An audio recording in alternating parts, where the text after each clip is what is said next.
Hello, this is Brock Radke from Las Vegas Weekly, and this is my feature story from the March 26th, 2026 issue. Game Changer. At 10 years old, T-Mobile Arena is the most impactful non-casino venue ever built in Las Vegas. Time for a Vegas trivia question. Who was the first performer at T-Mobile Arena? If you answered the Killers, sorry, close but no cigar. The Vegas-born band headlined opening night on April 6, 2016. But Wayne Newton took the stage before they did. The concert opener and correct answer? Then 21-year-old indie pop artist Shamir, who was born and raised in North Las Vegas. And if you thought it was a trick question and instead answered the Vegas Golden Knights were the first to play at T-Mobile, or thought a UFC mega fight was the debut event there, you get a bonus point. You're still wrong, but you clearly understand what makes this wildly successful venue so special compared to the many other temples of entertainment in this city.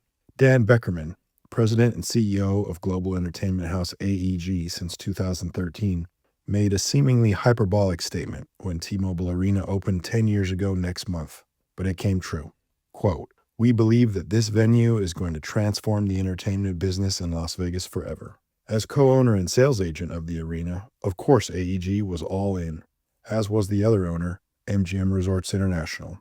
With a max capacity of 20,000 seats and a strip-side location wedged between MGM Casinos New York, and Park MGM, it was a bit bigger than MGM Grand Garden Arena or the Thomas & Mack Center, and certainly more modern, arriving more than 20 years after the Grand Garden. But it wasn't just an upgraded alternative. T-Mobile Arena was always intended to transform the industry by bringing different music, sports, and other types of events that otherwise wouldn't have come to or stayed in Las Vegas. Most notably, the first Major League franchise to call Vegas home. That just happened to be the National Hockey League's Golden Knights, but hypothetically, it could have been a National Basketball Association team. The arena was built for both options. The NHL was ready to expand. The arena helped open the door, and Texas-born businessman Bill Foley walked through it. The way our hockey team played and connected to the community is another story, one that's been told many times in many ways since the Golden Knights first took the ice. But their home, the Fortress, is also the first real home for locals on the Strip.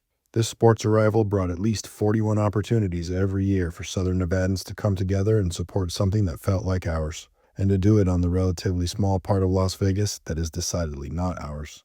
Quote, "We knew we had to deliver something that locals as well as tourists around the world would be proud of," then MGM Resorts CEO Jim Mirren said at the grand opening.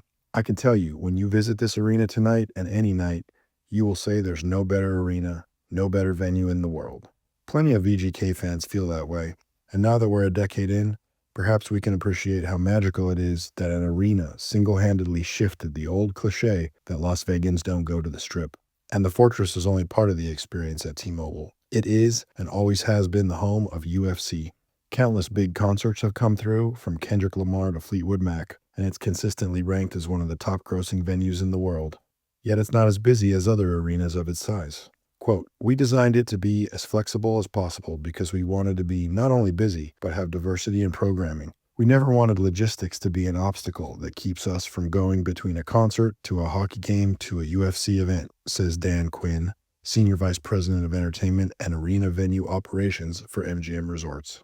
"We've had some pretty crazy consecutive events, gone from ice to dirt with professional bull riders events in a day or two, but we can do it all and have done it all." Quinn has been at T-Mobile Arena before it existed, joining the development and construction team after working at arenas at Mandalay Bay and MGM Grand. While stretches like this month's hockey game to Peso Pluma concert to another hockey game in 3 days makes the arena feel absolutely stacked, the strategy remains focused on building programming around weekends to capitalize on tourist traffic, he explains. Quote, "It's market-specific, the uniqueness of Vegas," Quinn says. "We're a little less busy than other similarly sized arenas in total events, and we're not usually hosting events on Tuesday or Wednesday. We are pretty rare with what we do in the ticket sales we drive, and that keeps us in that higher echelon. We are spoiled by the special event programming we're able to do here. A lot of markets have to fight to have a UFC event every 4 years, and here we are with this embarrassment of riches, 4 UFC events a year, and the biggest boxing matches in the world."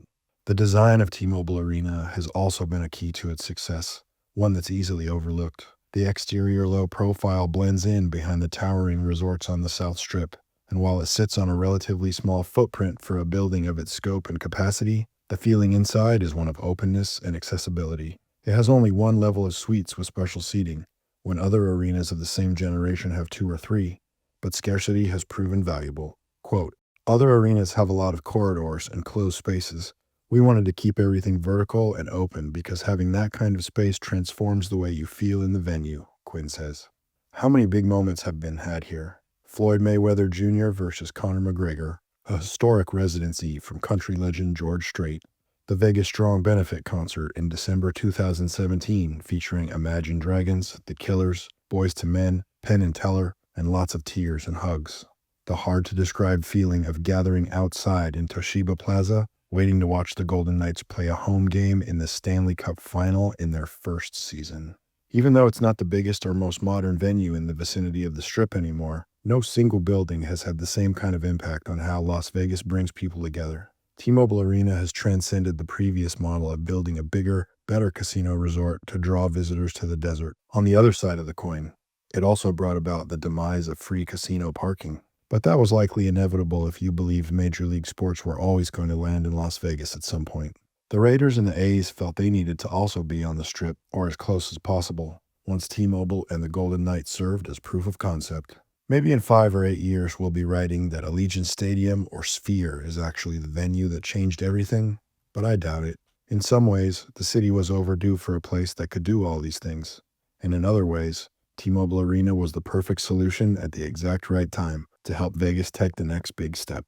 And it's only been 10 years. Imagine how many big moments are still coming. Find this story and others online at LasVegasWeekly.com.